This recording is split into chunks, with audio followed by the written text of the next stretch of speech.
আইন শৃঙ্খলা বাহিনীর উদ্দেশ্যে স্বরাষ্ট্র উপদেষ্টা, সাদা পোশাকে গ্রেপ্তার করা চলবে না। এটা কিন্তু খুবই গুরুত্বপূর্ণ একটা নির্দেশনা।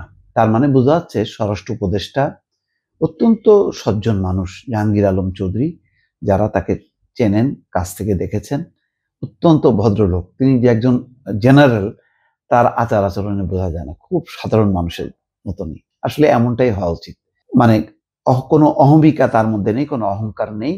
তিনি একদম সাধারণ মানুষ, এটা তার বিশাল একটা বৈশিষ্ট্য। যাই হোক, তিনি অনেকে কেউ কেউ আবার বলেন যে উনার যেই এত ভদ্রলোক মানুষ দিয়ে আসলে পুলিশ বাহিনী চলে না, কোনো বাহিনীর প্রধান হিসাবে এটা মানানসই হয় না। যাই হোক, সেটা অন্য বিতর্ক।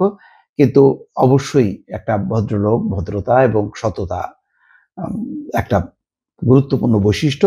তাকে অনুসরণ করবে অন্যান্যরা।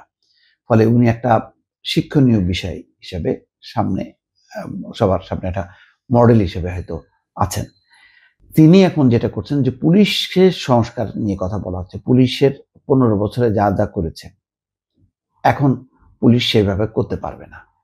সেই কারণে তিনি নানা পরামর্শ দিচ্ছেন, বক্তব্য দিচ্ছেন, এবং পুলিশ বিষয়ক একটা সংস্কার কমিশনও হচ্ছে। সেখানে পুলিশ কিভাবে ইন্ডিপেন্ডেন্ট, স্বাধীনভাবে, সততার সাথে, দক্ষতার সাথে, রাজনৈতিক প্রভাব মুক্তভাবে কাজ করবে, সেই ব্যাপারে হয়তো দিক নির্দেশনা দেবে বা সংস্কারের প্রস্তাবনা দেবে। এখন জাহাঙ্গীর আলম যেটি বলছেন যে সিভিল ড্রেসে, সাদা পোশাকে কাউকে অ্যারেস্ট করা চলবে না। ডিবি হোক, যে হোক, তাকে জ্যাকেট পরতে হবে, তার আইডেন্টিটি শো করতে হবে। যদি তার ড্রেস না থাকে, তাহলে প্রথমে তার পরিচয়পত্র দেখাতে হবে। এই যে আমরা কি দেখতাম যে সাদা পোশাকে কোথা থেকে এসে ঢম করে যে একটা আতঙ্ক রীতিমতো, কে পুলিশ না চেনা যায় না। এই কারণে বহু মানুষ গুম খুনের শিকার হয়েছে। মানে সাদা পোশাকে এসে সে পরিচয় দিচ্ছে সে পুলিশের লোক, ডিবির লোক। তো এই পরিস্থিতি অ্যাভয়েড করার জন্য আগে তার পরিচয়টা নিশ্চিত করতে হবে, তারপরে সে তার আইনি কার্যক্রম শুরু করবে। সোমবার সকালে শিল্পকলা একাডেমির এক অনুষ্ঠানে তিনি এই কথা বলছেন। তিনি বলছেন, কোনো নিরপরাধ ব্যক্তি যাতে শাস্তি না পায়, সেদিকে আপনাদেরকে খেয়াল রাখতে হবে। তিনি বলছেন, আপনারা আগে দেখেছেন পুলিশ বাদী হয়ে কেস দিত, পুলিশ বাদী হয়ে 10টা হলো নাম, 300-200 হলো বেনামে। অর্থাৎ নির্দিষ্ট থাকতো 2, 4, 5টা, 10টা, আর বাকি হলো, যাতে পুলিশকে একটা অবারিত ক্ষমতা দেওয়া হতো, তুমি যাকে তাকে গ্রেপ্তার করো এবং ওই কেসের মধ্যে ফাঁসাও। এটা পুলিশ থেকে চলে গেছে সিভিলে। এখন সিভিল লোকজন এটা করছে, এটা সত্য। এবং এই জন্য বলছে যে মামলা বাণিজ্য চলছে, অনেকে মামলা বাণিজ্য করছে, সেখানেও হয়তো পুলিশের সংযোগ থাকতে পারে। কিন্তু পুলিশ যদি ঠিক থাকে, তাহলে এটা কমে যাবে, এটাই তিনি বলছেন। এখন আপনারা করছেন 10 নাম আর 200-100 বেনামে।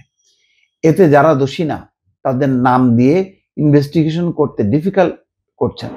পাবলিককে বলছে সিভিল যে মামলাগুলো হচ্ছে, যারা তারা ওরকম 100-200 নাম দিয়ে মামলা করছে, এইগুলি ইনভেস্টিগেশন করা ডিফিকাল্ট। এই 200-300 লোকের প্রত্যেকের কে এই ঘটনার সঙ্গে দায়ী নাকি দায়ী না, এটা আইডেন্টিফাই করা কঠিন হয়ে যাচ্ছে, সেই কথাটা তিনি বলছেন।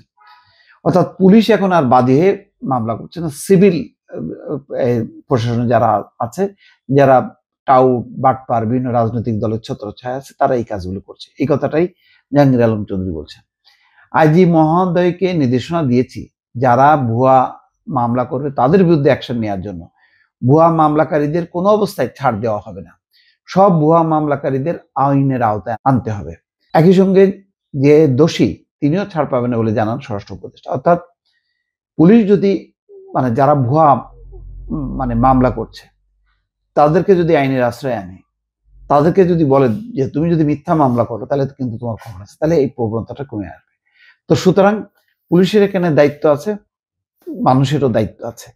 মানুষের যেমন ভুয়া মামলা করা উচিত না, পুলিশেরও দায়িত্ব যে সেটা অ্যাকসেপ্ট না করা। আর একটা গুরুত্বপূর্ণ হলো যে কারোর বিরুদ্ধে আইনি কার্যক্রম নেওয়ার আগে তার নিজের পরিচয়টা প্রকাশ করা।